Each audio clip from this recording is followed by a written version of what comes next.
27 गावातील समस्या सोडवण्यासाठी संघर्ष समितीने पालिका आयुक्तांची घेतली भेट।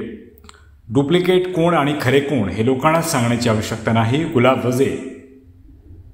कल्याण डोंबिवलीतील 27 गावांच्या विविध समस्यांबाबत आज 27 गाव संघर्ष समितीचे उपाध्यक्ष गुलाब वजे यांच्यासह इतर पदाधिकारी यांनी आज कल्याण डोंबिवली महापालिकेचे आयुक्त अभिनव गोयल यांची भेट घेतली।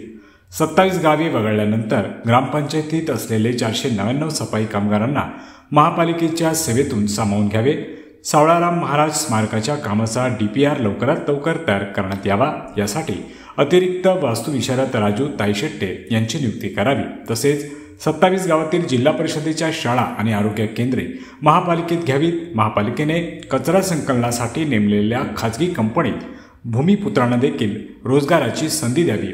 त्याचबरोबर 27 गावातील रस्ते गटारे यांच्या कामासाठी निधी द्यावा, या विविध मागण्यांसाठी आयुक्त गोयल यांच्यासोबत चर्चा करून संघर्ष समितीच्या शिष्टमंडळाने निवेदन दिले।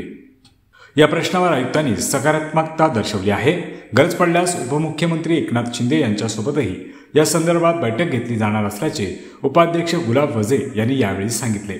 तर 2 दिवसांपूर्वी खासदार सुरेश म्हात्रे यांच्या अध्यक्षतेखाली डोंबिवलीत संपन्न झालेल्या बैठकीत डुप्लिकेट संघर्ष समिती अशी टीका करण्यात आली होती। याबाबत वजे यांना विचारले असता सुरेश म्हात्रे अध्यक्ष होऊन 10 महिने झाले। 10 महिन्यानंतर मीटिंग घेतली, परंतु आमच्या सतत मीटिंग सुरू असून लोकांच्या विकासाची कामे करत आहोत। आमची समिती जर डुप्लिकेट असती तर 499 कामगार आमच्या बाजूने का राहिले असते? आज त्यांचा प्रश्न सुटत आहे।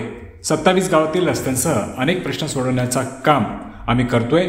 900 कोटींचा कर आम्ही कमी केला, त्यामुळे जनता कोणासोबत आहे हे आम्हालाही माहिती असून डुप्लिकेट कोण आणि खरे कोण हे लोकांना सांगायची आवश्यकता नसून त्यांचा विश्वास आमच्यावर असल्याचे गुलाब वसे यांनी यावेळी सांगितले।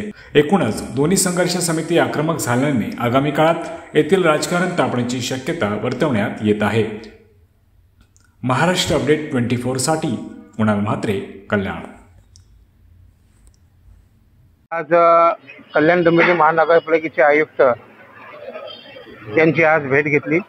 या भेटीमध्ये 27 गावांचा कर्मचारी आहेत 499 यांना कायम करायचा असा आदेश दिलेला असताना त्याला उशीर होत होता, परंतु आज आयुक्तांनी संबंधित अधिकारी आहेत यांना आदेश दिले की येत्या 8 ते 10 दिवसामध्ये या लोकांना कामावर ते रुजू होण्याकरताचे आदेश पत्र द्यावे, अशा प्रकारची भूमिका घेतली आणि त्याप्रमाणे आज या बैठकीचं यश आलं।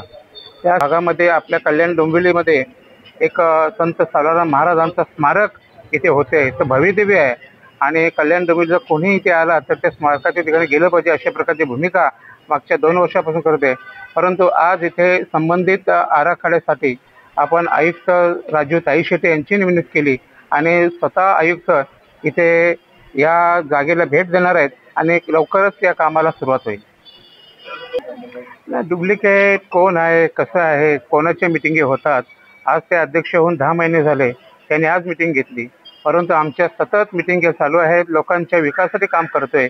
499 कामगार मग आमच्या बाजूने का राहिले? ते 27 गावातील लोक आहेत, ते जर खरं आमचे जर डुप्लिकेट असते तर आमच्यावर राहिले असते का? आज त्यांचा प्रश्न सुटतोय।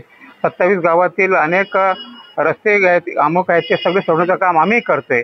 499 कामगार केले, 400 टॅक्स हा 900 कोटीचा टॅक्स हा कामगार जनतेचा हा आम्ही कमी केला, त्यामुळे जनता कोणाबरोबर आहे हे आम्हाला माहिती आहे। त्यामुळे डुप्लिकेट कोण आणि खरे कोण हे लोकांना सांगण्याची गरज नाही, त्यांना माहिती आहे की विश्वास आमच्यावरती आहे। हे बघा, ते काय बॅनर कोण लिहित असेल काय त्याचा आमच्याशी काही संबंध नाही, तो त्यांचा विषय आहे।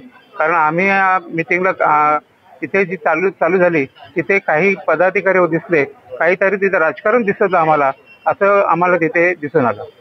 बाबतीमध्ये आम्ही विचार करू आणि मग ठरवू। ती भूमिका आपली कशीच राहणार स्वतंत्र नगरपालिका? स्वतंत्र नगरपालिकेची भूमिका आमची आहे। आम्ही जे आहे ते तिथल्या भूमिपुत्रांच्या बरोबर आहोत, त्याच्यामुळे स्वतंत्र नगरपालिकेची भूमिका आमची आहे, पण विकासाबरोबर आम्ही आहोत। आणि आज जर ती स्वतंत्र नगरपालिका नाही झाली तर हा विकास हा तसाच राहिला जाईल आणि त्याच्यामुळे आम्ही त्या बाबतीत विचार करतो। हे आता आम्हाला काही इथल्या लोकांचं दिसून येते, आमचं आयुष्यच आगरी समाजाच्या कामासाठी विकासासाठी गेलेलं आहे। स्वतः आम्ही जवळजवळ 40 वर्ष आम्ही काम करतोय, हे आगरी समाजासाठीच करतोय ना। जे नाही करत त्या झोपेतून उठून आले असतील, सांगत असतील तर ते जनतेला माहिती आहे कोण काम करत होते।